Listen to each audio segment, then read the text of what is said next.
আজকে শেয়ার করব দেশি মুরগির পাতলা ঝোল ঘরের থাকা উপকরণ দিয়ে। আর মাংস 3 থেকে 4 ঘন্টা সময় ম্যারিনেট করে রাখার পরে মাংসের অবস্থা কেমন হয় সেটাও আজকে আপনাদের সাথে শেয়ার করব। রেসিপিটি আশা করি আপনাদের খুব ভালো লাগবে। রেসিপিটি ভালো লাগলে অবশ্যই চ্যানেলটিকে সাবস্ক্রাইব করে ভিডিওটিতে একটি লাইক করে দেবেন। পুরো ভিডিও দেখার জন্য রিকোয়েস্ট থাকলো।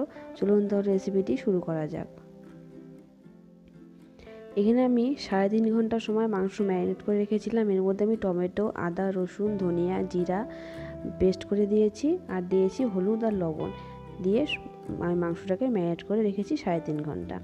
এখন আমি পরিমাণ মতো সরষের তেল নিয়ে নিলাম। আর যে পরিমাণে আমি তেল নিয়েছি আমি কিন্তু সেই তেলের মধ্যে কিন্তু মাংসটাও রান্না করব।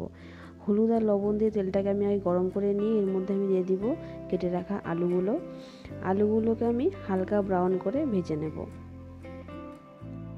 আর এইভাবে তেলের মধ্যে হলুদ দিয়ে রান্না করলে কিন্তু, কাঁচা লঙ্কা দিয়ে রান্না করলেও কিন্তু মাংসের কালার কিন্তু বা যে কোনো রেসিপির কালার সুন্দর হয়।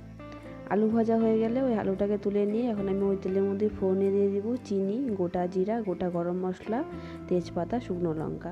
ফোড়নটাকে আমি খুব ভালোভাবে ফ্রাই করে নেব। গ্যাসের ফ্লেম কিন্তু এই সময় মিডিয়াম টু হাই আছে। ফোড়নটা ভাজা হয়ে গেছে। এখন আমি এর মধ্যে দিয়ে দিচ্ছি 2টো মিডিয়াম সাইজের পেঁয়াজ কুচি। পেঁয়াজটাকে কিন্তু আমি একদম ব্রাউন করে ভাজবো না, আমি হালকা নরম করে ভেজে নেব। পেঁয়াজ কিন্তু বেশি ভাজলে কিন্তু পেঁয়াজের ফ্লেভারটা চলে যায়। আমি অল্প পরিমাণ হলুদ আর লবণ দিয়ে দিচ্ছি।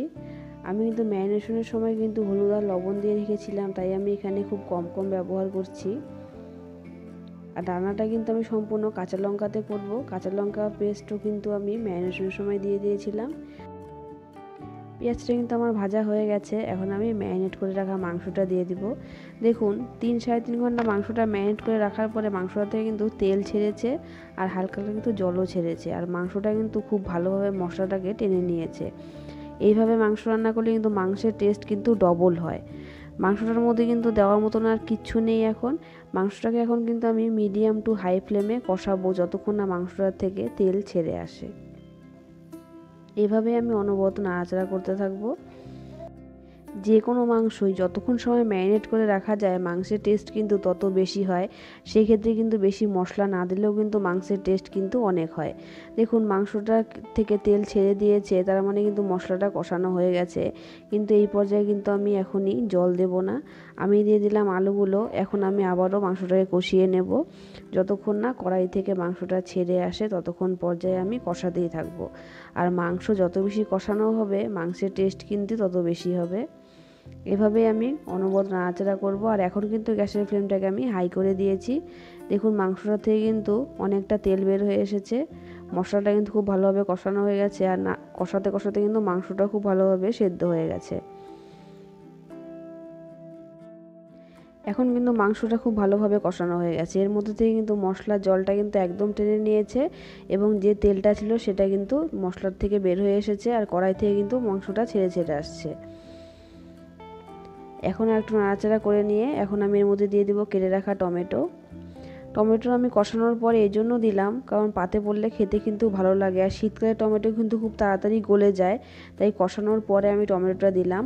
আমি মোট 2টো টমেটো ব্যবহার করেছি। প্রথমে একটা আমি পেস্ট করে দিয়েছি আর এখন আমি একটা টমেটো কেটে টুকরো করে দিয়েছি। মাংস যখন খুব ভালোভাবে কষানো হয়ে যাবে তখন এর মধ্যে কিন্তু গরম জল ব্যবহার করতে লাগবে। এখন আমি এর মধ্যে দিয়ে দিচ্ছি গরম জল। গরম জলও কিন্তু মাংসের টেস্ট কিন্তু বাড়িয়ে তোলে, তাই আপনারা অবশ্যই মাংস রান্নার সময় কিন্তু গরম জলটাই ব্যবহার করবেন।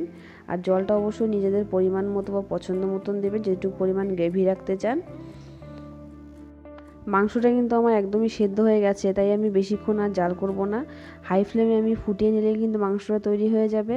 আর যেহেতু আমি গোটা গরম মশলা দিয়েছি তাই আমি এখানে গরম মশলার গুঁড়ো ব্যবহার করব না। আর পুরো রান্নাটাই কিন্তু আমি একদম কাঁচা লঙ্কা বেটে করেছি। তারপরেও দেখুন কালারটা খুব সুন্দর এসেছে। রেসিপিটি ভালো লাগলে চ্যানেল